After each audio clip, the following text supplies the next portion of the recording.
গ্রামের কথা বলছি, ওই মহিলাটা এখনো বাঁচা আছে, বুঝতে পারলেন? কোনো যদি রান্না ভাতে ফকির চলে যায় তো মা দুটা দানা দেবে নাকি, কুহ করতে এসো খাই দিয়ে যদি উকাস পড়বো শুধবো তো তুমি কেমন, মানে বুঝতে পারলেন কথাটা? কথাটা মানে বুঝতে পারলেন? খেতে দেবে না, তার জন্য ওর চোপা আর খোপা, মুখ আর চোখ 17 আর 15 হয়ে গেছে। তাহলে ইমানের অভাব, মুনের অভাব নেই? তা আল্লাহ আল্লাহ রসুলের ডাকে এই মানুষগুলো, এই নারীগুলো সাড়া দিতে পারবে? আর সাড়া দিল কি আমল করলো? করলো না। তো ওই ওই আনসারি ব্যক্তি জবাব দিচ্ছে নিজের স্ত্রীকে, শোনো বাচ্চা দুটোকে ঘুমিয়ে দাও, ঘুমাও অনাহারে, খেতে দিতে হবে না। বুখারী মুসলিমের হাদিস। বাচ্চা দুটো অনাহারে ঘুমিয়ে, আপনার জন্য মা যেন আদর করে ঘুমিয়ে দিল। অবশেষে ওই আপনার আনসারি ব্যক্তির বাড়িওয়ালি সুন্দর করে আপনার রুটি বানালো, আর রুটি বানিয়ে এবার ওই মেহমানের সামনে আপনার সুপটাকে বিছিয়ে দিয়ে, সামনে আপনার যেন জাগকে রেখে দিয়ে, গ্লাসকে রেখে দিয়ে পানির ব্যবস্থা করলো। তারপরে এবার ওই মেহমানকে, ওই মেজবান বলছে, ও আল্লাহ রসুলের মেহমান, তুমি এই সুপটাতে বসে যাও, তোমার জন্য রুটি রেডি হয়ে গিয়েছে, তুমি রুটি এবার খাবে। ওই ব্যক্তি কি করলো? বসতে গেল। এখন আপনি মনে করেন তো, তার বিবিটা পানি যেন এগিয়ে দিল, রুটি এগিয়ে দিল, তরকারি এগিয়ে দিল।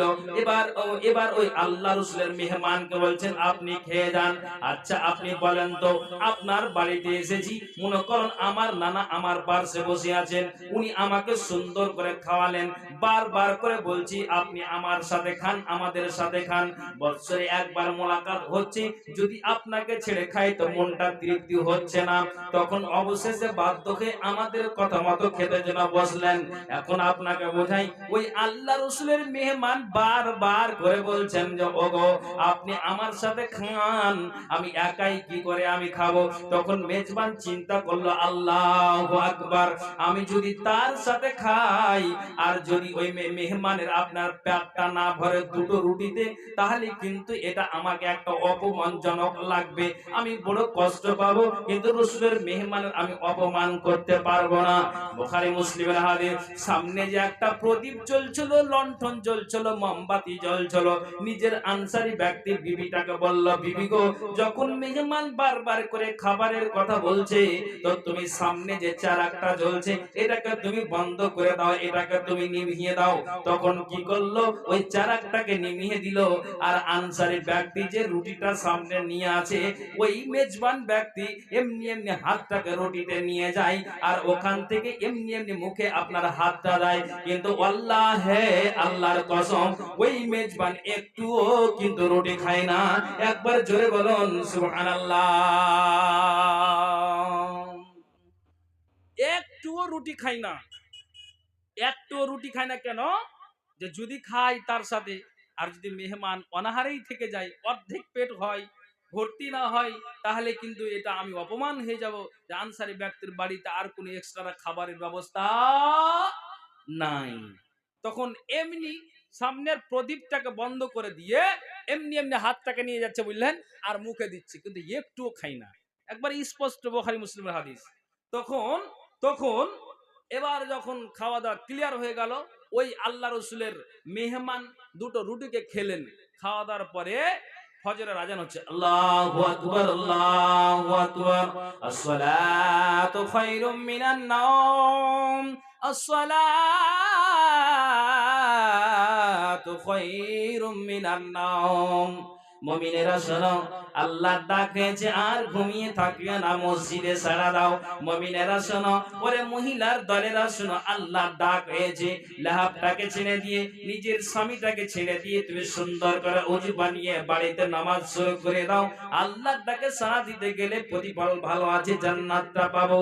এবার ওই ব্যক্তিটা আনসারী ব্যক্তি এবং আল্লাহ রাসূলের মেহমান একসঙ্গে ফজরের নামাজটা আদায় করলেন, আর আদায় করে নেওয়ার পরে হাদিস হাদিসের ভাষায় পাওয়া যায় ফালাম্মা আসবাহা গাদা ইলান নবী সাল্লাল্লাহু আলাইহি ওয়াসাল্লাম, অতি সকালে ফজরের নামাজ পড়ে নেওয়ার পর আনসারী ব্যক্তি আর রাসূলের মেহমান অতি সকালে আল্লাহর রাসূলের দরবারে হাজির হলেন।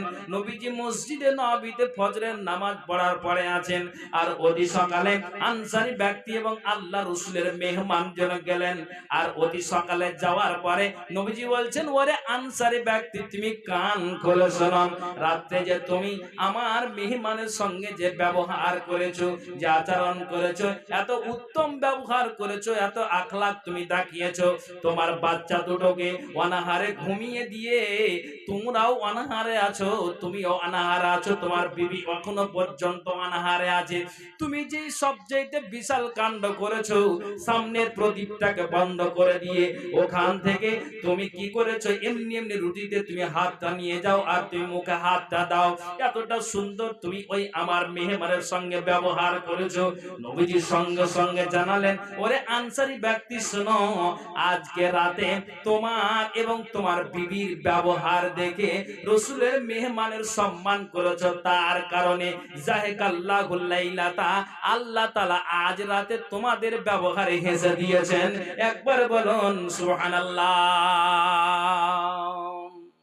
আও আযাবা মিন ফালিকুমা, বুখারীর হাদিস। আল্লাহ বড় তাজ্জব প্রকাশ করেছেন যে বাড়িতে খাবার নাই, বাচ্চাদেরকে ঘুমিয়ে দিল, আর ওই এমনি এমনি হাতটা দিয়ে গেল রুটিতে, আর ওইভাবে খাবার খাইয়ে আপনার মেহমানকে নিয়ে আসলো। নবীজি বলছেন, তোমাদের স্বামী আর স্ত্রীর এই ব্যবহার দেখার কারণে, উত্তম চরিত্র দেখিয়েছে ওই মেহমানকে, তার কারণে আমি আল্লাহ রাসূল ঘোষণা দিয়ে দিলাম, তোমরা স্বামী আর স্ত্রী দুজনেই জান্নাতি। জোরে বলেন সুবহানাল্লাহ।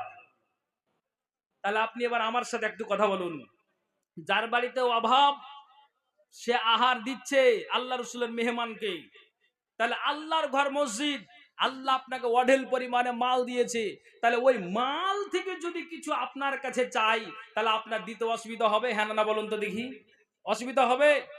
বলেন তো দেখি, কার কার অসুবিধা হবে? হাতটা উঁচু করেন তো, কার কার অসুবিধা হবে? আচ্ছা, কার কার অসুবিধা হবে না? এবার হাতটা উঁচু করেন তো দেখি, কার কার অসুবিধা হবে না? যতটুকু পকেটে আছে বলেন তো যে আমার অসুবিধা নাই। হাতটা উঁচু করেন, আল্লাহকে সাক্ষী রাখেন, বলেন লিল্লাহি তাকবীর। উঁচু করেন, আল্লাহকে সাক্ষী দেন, একটু হাতটা উঁচু করেন, নেকি পাবেন, গুনাহ হবে না আপনার। গুনাহ উঠান ভাই, হাত উঠান, লিল্লাহি তাকবীর, আলহামদুলিল্লাহ। তাহলে আপনার দিতেও অসুবিধা হবে না। আর যদি এই ওয়াদা করে আপনি না দেন, তাহলে কিন্তু আল্লাহ আল্লাহ রাসূলের ডাকে সাড়া দেওয়া হলো না। আর সাড়া যখনই আমি আর আপনি না দিব, তখনই কিন্তু আমাকে আর আপনাকে ওই জাহান্নাম ছাড়া কোনো আমার আর আপনার জায়গা হবে না। ভাইজান, দাঁড়িয়ে থাকেন না, আপনাদেরকে বলছি দাঁড়িয়ে থাকেন না, সামনে অনেক জায়গা আছে। যদি খারাপ লাগে তো বাজারে ঘুরেন, সব থেকে নিকৃষ্ট জায়গা হলো বাজার। জি, বাজারে ঘুরেন। জি, আরেকটা কথা বলছি, খুব খেয়াল করে শুনবেন ভাইজান। তাহলে কত আল্লাহ তাআলা এদের ইমানি ভোল্টেজ দিয়েছিলেন যে তারা বাড়িতে খাবার না থাকতে গেলেও মনকে উজাড় করে মেহমানের সম্মান করেছে, আর মেহমানের সম্মান করার কারণে তারা জান্নাত খরিদ করেছে। তাহলে আমরা যদি এইভাবে আল্লাহ রাসূলের ডাকে সাড়া দিই, জান্নাত খরিদ করতে পারবো কি পারবো না? হ্যাঁ না?